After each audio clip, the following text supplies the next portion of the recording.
क्या आपने कभी ये सोचा है कि पृथ्वी से डायनासोर का अंत और इंसानों का जन्म कैसे हुआ? तो चलिए जानते हैं। एक समय में हमारी दुनिया में डायनासोर का राज था। वे वहाँ चलते थे जहाँ हम चलते रहते हैं। इस धरती पर सांसें ली और इस धरती पर लड़ाइयाँ लड़ी। इन दैत्याकार बड़े विचित्र डायनासोर ने करीब 14 करोड़ सालों तक इस धरती पर राज किया। इन डायनासोर की हजारों प्रजातियां थीं। इनमें से कुछ शाकाहारी थे तो कुछ मांसाहारी। कुछ डायनासोर बहुत ही शांत स्वभाव के थे तो कुछ डायनासोर बहुत ही हिंसक और खतरनाक थे। डायनासोर उस समय के सबसे सफल जीव थे। आखिर ऐसी कौन सी घटना थी जिससे डायनासोर का नामो निशान मिट गया? आज की इस वीडियो में मैं आपको इसके बारे में बताने जा रहा हूँ, लेकिन इसके लिए हमें करोड़ों साल पीछे जाना होगा और डायनासोर के उस अंतिम दिन के बारे में गहराई से जानना होगा। तो चलिए चलते हैं आज से करीब 650 करोड़ साल पहले और जानते हैं आखिर कैसे हुआ डायनासोर का अंत। आज से करीब 6.5 करोड़ साल पहले धरती पर मौसम सामान्य था। समुद्र की ठंडी हवा और बड़े बड़े पेड़ थे। चारों तरफ डायनासोर के चिल्लाने और चीखने की आवाज़ें थीं। जब डायनासोर की सारी प्रजाति धरती पर बड़े आनंद से अपना जीवन गुजार रही थी, तब 10 करोड़ साल पहले ही इनकी किस्मत लिखी जा चुकी थी। 10 करोड़ साल पहले एक छोटा सा एस्टेरॉयड का टुकड़ा जो सुदूर अंतरिक्ष से आ रहा था और वह पृथ्वी से लगभग 20 करोड़ मील दूर मंगल और बृहस्पति ग्रह के बीच बने क्षुद्र ग्रह में घूम रहे एक बड़े एस्टेरॉयड से टकरा जाता है।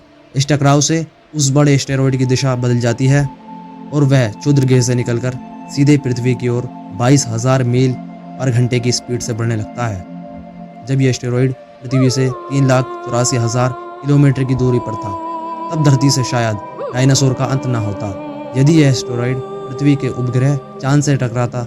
लेकिन प्रकृति को कुछ और ही मंजूर था, इसलिए यह एस्टेरॉयड चांद के बहुत ही नज़दीक से गुजर गया। 40 किलोमीटर बढ़ाया एस्टेरॉयड हर सेकंड पृथ्वी के नज़दीक बढ़ रहा था। जब यह एस्टेरॉयड पृथ्वी के वातावरण के संपर्क में आया, तब इसकी रफ्तार बहुत ही ज़्यादा बढ़ गई थी।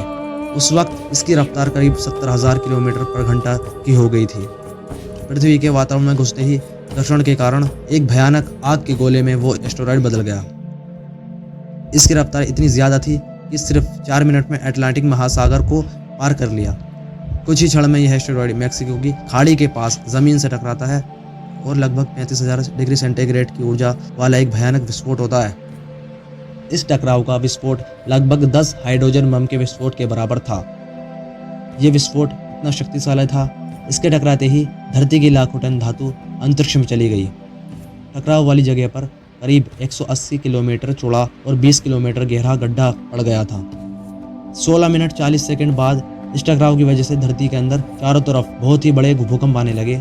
इस वजह से समुद्र की विशालकाय लहरों का निर्माण हुआ और एक के बाद एक सुनामी की लहरें चारों तरफ बढ़ने लगी। भूकंप के कारण धरती पर मौजूद सभी सक्रिय ज्वालामुखी बाहर निकल गए, जिसकी वजह से हर जगह डायनासोर और कई सारे जीवों का विनाश शुरू हो गया था। इस भयानक विस्फोट से रेडिएशन की मात्रा इतनी बढ़ गई थी कि इसके 800 किलोमीटर के दायरे में आने वाले सभी जीव पूरी तरह से जलकर खत्म हो चुके थे। अब आपके मन में सवाल आ रहा होगा कि उड़ने वाले डायनासोर तो उड़कर बच निकले होंगे, तो वो कैसे खत्म हो गए? लेकिन उड़ने वाले डायनासोर जमीन से तो बच निकले, और जो मेटल पृथ्वी से अंतरिक्ष में आ गया था वो ग्रेविटी के कारण आग के गोले बनकर पृथ्वी पर बरसने लगा, जिसमें सभी उड़ने वाले जीवों का हवा में ही खत्म हो गया था। विस्फोट के 40 मिनट बाद पृथ्वी का वातावरण 100 डिग्री से भी बढ़ गया, जिसमें पेड़ पौधे वनस्पति सहित सारे जीव खत्म हो गए।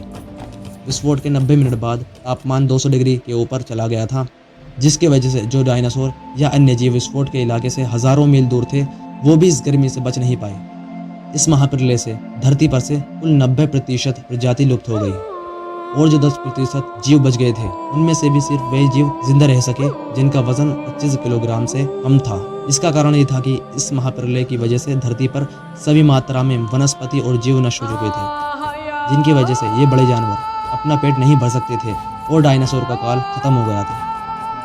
यह महाप्रलय नए और छोटे जीवों के लिए बहुत ही लाभदायक था। इस प्रलय में मैमल्स जैसी प्रजाति बच गई थी। लेकिन मैमल्स क्या थे और कैसे बच गए, मानव कैसे धरती पर आए, चलिए जानते हैं। मैमल्स यानी स्तनधारी। मैमल्स यानी स्तनधारी जीव, इन्होंने खुद को इस महाविनाश से बचा लिया था। अत्यंत गर्मी से बचने के लिए वो ज़मीन के अंदर रहने लगे और जिंदा रहने के लिए उन्होंने सब कुछ खाना शुरू कर दिया था। धीरे धीरे अब धरती फिर से सामान्य होने लगी।